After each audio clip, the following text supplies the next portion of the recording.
Until one day, everything completely changed in our lives.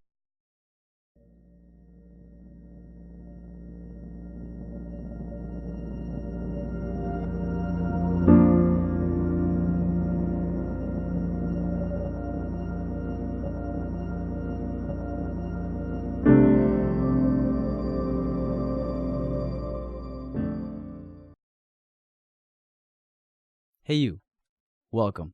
Welcome to episode 1 of Intergenerational Wizdom, a show that aims to bridge the gap between young and older through storytelling. Intergenerational Wizdom is a show that highlights the wisdom and knowledge of those in the community who have experiences on the areas where you are seeking an inside scoop. This show uses an intergenerational scope where stories will overlap from organizers, citizens, community members, siblings, and family members. On today's episode, you will get to hear Ethan Camarena's story about his childhood and the challenges he and his mother were faced with from a young age, and how he has used those lived experiences to help him and those around him. In this episode, Ethan goes into detail about the specific elements beyond his family that have had a significant impact on his life, like youth programming, finding his passion, and the importance of being of service. Everyone's first impression of me growing up, if they were to see me as like a little kid, they would say, you know what, that kid had it going for him. He had like the nicest clothes, always had the newest toys, always had the newest gaming console. Basically, just from like a general picture, my life looked awesome. But what people didn't actually know is that behind the scenes, my life was pretty much not the best for a kid growing up. And by that I mean, I would come home, put my bag down, and the first thing I would do is just walk around the house to try to look for knives, because these knives are put there by my dad to try to kill my mom. So although everything looked really good from the outside, from the inside it was all kind of messed up, truthfully. And this is all attested to the fact that my dad had a condition called schizophrenia, so a lot of people kind of know that term, just to maybe give it from a person who's experienced it as a child with their parent. My dad would literally go on different episodes, or maybe he wasn't taking his medication. Like there'd be times where he would literally think like he's God, or like I'm the devil, and basically saying that in order for the world to be okay, like I would have to die, or my mom would have to be a certain type of way. Or I'd come home sometimes and just hear him literally like in the basement just screaming his lungs out, music playing like really loud. And again, like this is all since I was a little kid. You could say 3 to 2 to like even like 10 to 12. So this is pretty much all I knew growing up, was a life where when I get home and walk through the door, I had no idea what to expect.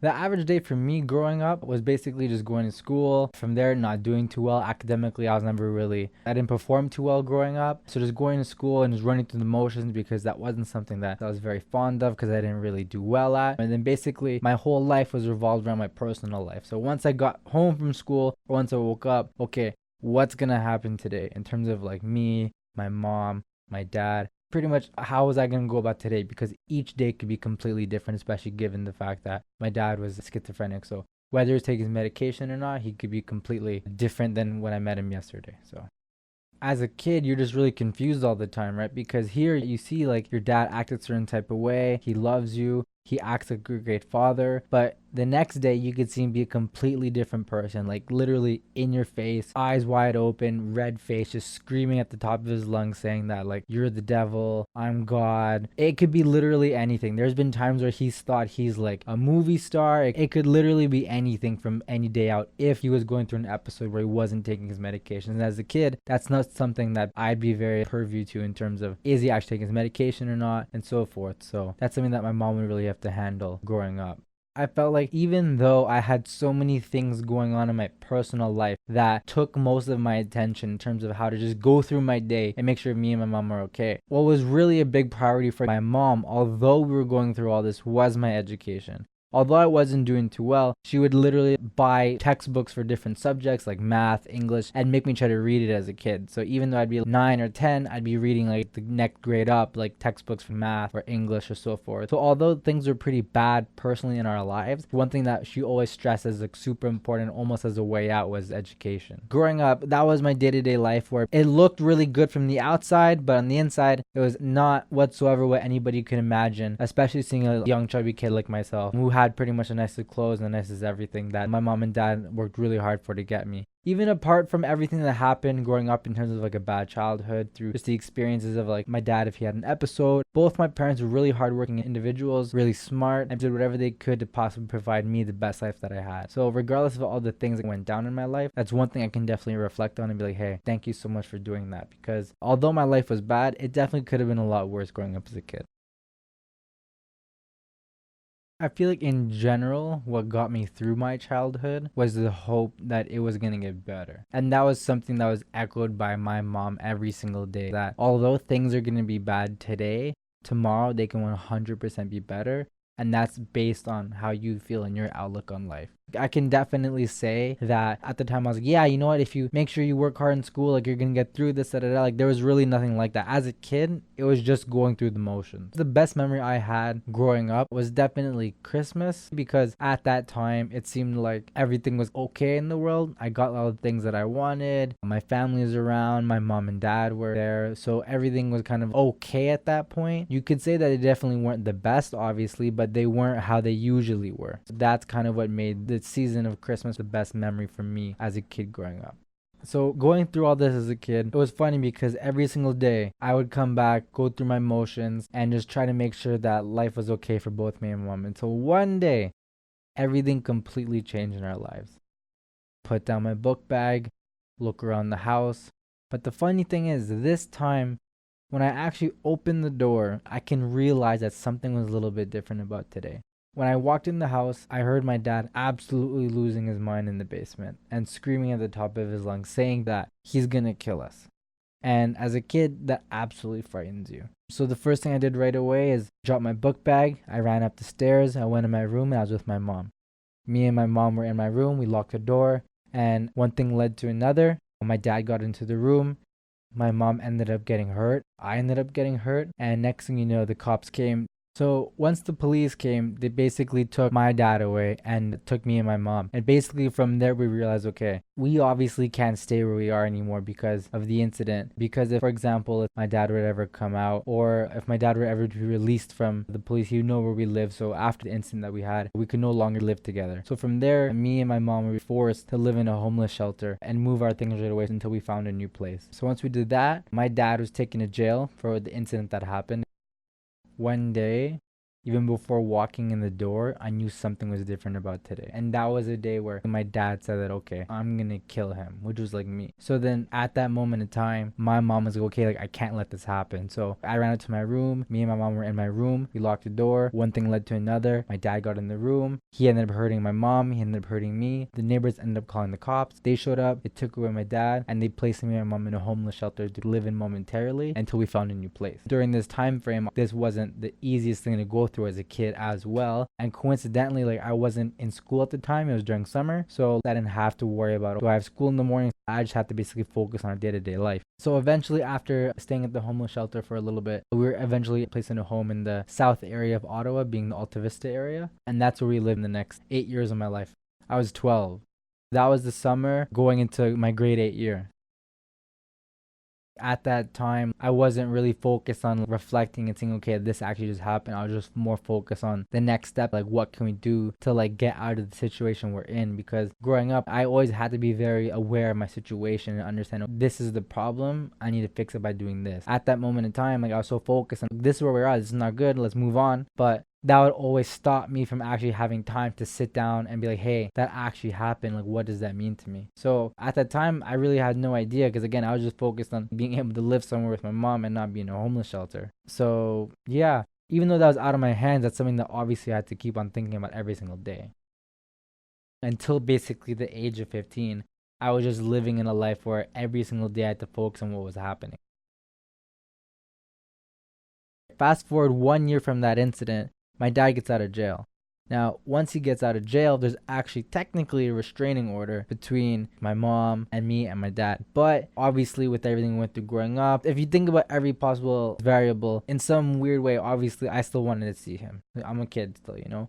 So we end up very slowly developing a relationship again. A year after the incident, seeing each other once a month, then going to once every 2 weeks, then to maybe going to once a week. and just slowly starting to not integrate as a family, but definitely go see my dad again in person and like spend time with him. Now, as things in that aspect are developing in a positive direction, where in my head, at least as a kid, the family's kind of getting back together, things are looking normal, because at the time, after everything we went through, my dad was like taking his medication. He was, him and not like the other person that I knew. That's when we found out that he had cancer. When things were just starting to maybe look a little bit good on my life, it went like upside down all over again. And after fighting it 2 times, he ended up losing his battle to cancer when I was 15. I was 15 and he was actually 33. He was pretty young when it happened. I was pretty young. After everything we went through growing up, finally having something that was like somewhat going in a good direction felt good. And just to have it all taken from you and have the rug be pulled right underneath your feet just absolutely destroyed me, like 100%.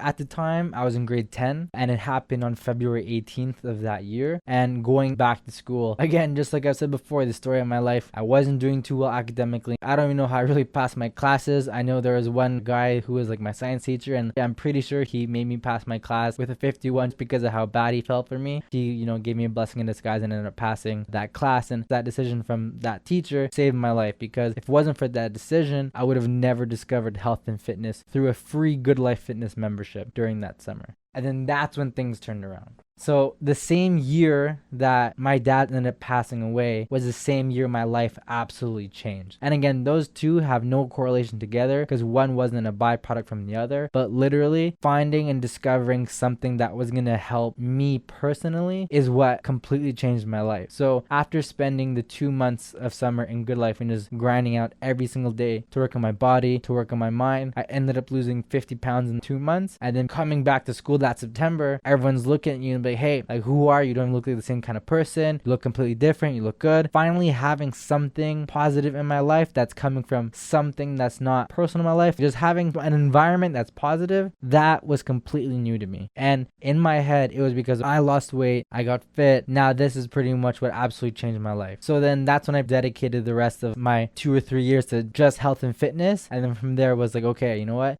If this helped me so much going through what I went through, I want to help other people do the same thing. Coming out of high school, I graduated from St. Paul Catholic High School in Ottawa. I ended up going to Algonquin College for fitness and health promotion. The biggest difference between high school and post-secondary, whether it's college or university, you actually get to do something that you love. So although high school, obviously you find certain things that you do love, you're not doing everything you always want to do all the time. In life in general, you're not always going to do what you always love, but actually going to study and do what I love is what helped me also then change that aspect of my life, which was academics. So my whole life, I was really bad in school, but the moment I actually did what I wanted to do, I started doing a lot better. So once I got to Algonquin, I didn't come in with a strategy. I didn't come in saying, hey, let's study this many hours, let's do this. It was more so, hey, I like what I'm reading, let's keep reading it. So once I kept reading it and then I got tested on it, I started doing a lot better. And this pretty much led me becoming a Dean's Honor Roll student, also becoming a peer tutor for Algonquin College, then become also a student rep for my program, running study groups with a lot of my peers, to then being a lot more involved through extracurriculars at Algonquin, whether through intramural sports like basketball, being involved in different entrepreneurial events or different volunteer events or business networking events. So pretty much just absolutely having that environment once I graduated high school and doing what I loved is what helped me do pretty well in school. I feel like the positive environment that I had doing what I actually love to do helped me excel academically. At this point in time, I figured out 2 things in my life. One was the health and fitness being my body and my mind. So that was absolutely the most important part. Then moving on to the next step, which was in my life, the specific aspect being my academics. So once I handled step 1, step 2 got handled, which is education. So my education got a lot better when my mind and body got a lot better. Youth Futures helped me when I graduated the program, which led to even more youth programs. For example, a program called Project Fly, which was a program given by Enactus Ottawa. Project Fly was another youth development program. That was actually the program that really developed my interest into business. Because through Youth Futures, I was learning how to work better with others, how to help your community, how to be more professional. And then through Project Fly, I learned, hey, you have all that. Now, do you want to start a business with that? If you have an idea, let's work on that. So that was Project Fly to me after Youth Futures. So for both Youth Futures and Project Fly, seeing how much I got out of that, I came back and volunteered for both organizations periodically, with Youth Futures getting a little bit more of my attention. I'd come come back every single Saturday and volunteer as a youth mentor. And then same thing for Project Fly, which is instead of an 8-month program like Youth Futures, it was a 5-month program for youth. So I came back as a youth mentor, and then from there I came back as a more solidified role in Youth Futures as a program analyst. And then for Enactus Ottawa, I just kept volunteering over the years until eventually became an officially enrolled student at the University of Ottawa, which then I was able to become an official member of Enactus Ottawa, which then I was appointed as the project manager for Project Fly. So now I have a sick opportunity in my life where I can actually do for youth what people at the time did for me. This goes back to what I do with health and fitness. Health and fitness, I basically changed my life, and then I wanted to help others experience the same thing. So now that I'm in a position where I'm the project manager for Project Fly, I now have the opportunity to do the same thing for other youth, and that's literally all I want to do. I want to make sure that they have all the opportunities possible to grow personally and professionally, and I want to continually give them the opportunities to meet new people, to develop their ideas, to basically grow and succeed in any aspect that they wish to. So that was one aspect of my life, being youth programming and so forth. Basically how I got into business in the first place through Project Fly. Initially, they helped me develop my idea. From there, I got into my very first business program, which is delivered by Enactus Ottawa. That was a 2-month program where basically they gave me $3,000 to start my own business. And then through a series of workshops through the whole summer, we learned about marketing, we learned about logistics, we learned about product, we learned about idea development, pretty much everything an entrepreneur should know. And that was the start of my knowledge and thirst for business. So fast forward, after summer company Enactus Ottawa, I ended up going through 3 more incubator/entrepreneurship programs, which were designed to develop one's interest in starting a business and then also maybe even provide funding so they could do so. It is all kind of correlated in a way, because I would have never got to get into summer company if it wasn't for Project Fly, and I would have never gone into Project Fly if it wasn't for Youth Futures. So I would have never got into Enactus Ottawa, which is the first business program that helped me start my first business, Fitness Freaks for Life, if it wasn't for Project Fly. And I would have never got into Project Fly if it wasn't for Youth Futures. And in a way, I would have never gotten into Youth Futures if I didn't lose weight. Now, the story behind me actually getting to Youth Futures was one day I got a text from a friend of mine named Adam Halawa that I met through a community center that I used to go play basketball at. And he basically texted me one day saying, hey, this link here, click it, and I don't care what you think. I don't care if you don't know anything, put your everything and sign up. So next thing you know, I was like, okay, you know what? I'll listen to you. I signed up. I was then brought into an interview process. And then after an interview, I got into the program. Now, the reason why this ties into how I lost weight and something that I feel like super important when I reflect back on my life is when other people see that you want to help yourself, all they want to do is help you. So people like to help people who like to help themselves. So if it wasn't for all these different people at all these different stages that I went through in my life, whether it was Youth Futures, Project Fly, Enactus Ottawa, Algonquin College, high school, all these different people looking at say, hey, that guy wants to help himself, I want to help him too. If it wasn't for that, I would have never been able to experience the things I've experienced now and go through the positive things that I've been through now in my life. So that's what all I want to do now is help other people. That's all I absolutely want to do. So now I'm in a period in my life where I'm about to go into my second year of university, and I'm more than excited to keep working in my community through Project Fly, to study and do what I love. And right now I feel like I'm in a place where my personal life, my relationship with my girlfriend, my academics, my work, my volunteer work, I'm just absolutely happy and grateful for what I've been through and where I'm at now, but still more hungry than ever to keep working harder and do more for others and help the community in any way I possibly can. The advice I would give my younger self is don't forget the vision. And even through the things that I went through growing up with my dad and my mom, the vision at that time being one day life will be better for me and my mom. So don't forget that vision. So don't forget the vision as a kid. Don't forget the vision when you wanted to help others lose weight. Don't forget the vision when you wanted to pursue U Ottawa. That would be the advice through any single version of my younger self, is just don't forget the vision, because that's the one thing that's going to keep you going no matter what. The advice I would give my present self now, and this took a lot of self-reflection, although sometimes I feel like I am working pretty hard, I would definitely say work harder, because you always can, and I definitely know I can. Another piece of advice I would give myself now is to dial down and focus, because at one point in time you're doing 100 things in your life, but were you really doing all of them really well? So right now I'd rather dial down on 1 or 2 things and just absolutely kill those and do my absolute best in those. The last piece of advice I would give myself now would be, again, always put others before yourself, because it's really easy to get caught up in your day-to-day life and everything you got going on, but trust me, there's other people out there that are having it way worse, and whether you believe it or not, you can dramatically change how they feel today, drastically change how they feel tomorrow. Always put others before yourself, family, friends, your community. And my future self would be to keep family first. Always make sure that your loved ones and the people closest to you and the people who supported you along the way are always a priority in your life. Second to that would be your community. So the people you work with, the people you live next to, the people you love. Always put them before you, because as much as you feel good when you do good things for yourself, you'll feel way better when other people do or feel better and they say, hey, thank you, man, for doing that. The notion that younger folks are not engaged and not in tune with their surroundings is like many things in the world today. A myth. Ethan proves this by providing context about the challenges he faced growing up and how he intentionally chose to not fall victim to the circumstances. The cards we are dealt with in life don't have to be the cards we end up with. Do you have a story you want to share about a time where you did something cool? Feel free to reach out to Khalid Ege via email at khalidege97@gmail.com. Khalid spelled Khalid, Ege spelled EGEH 97@gmail.com, or on Instagram at Khalid_Ege. A very special thank you to CHUO 89.1 FM for supporting this initiative from the beginning to today. Support independent community radio today at www.patreon.com/CHUO 89.1 FM.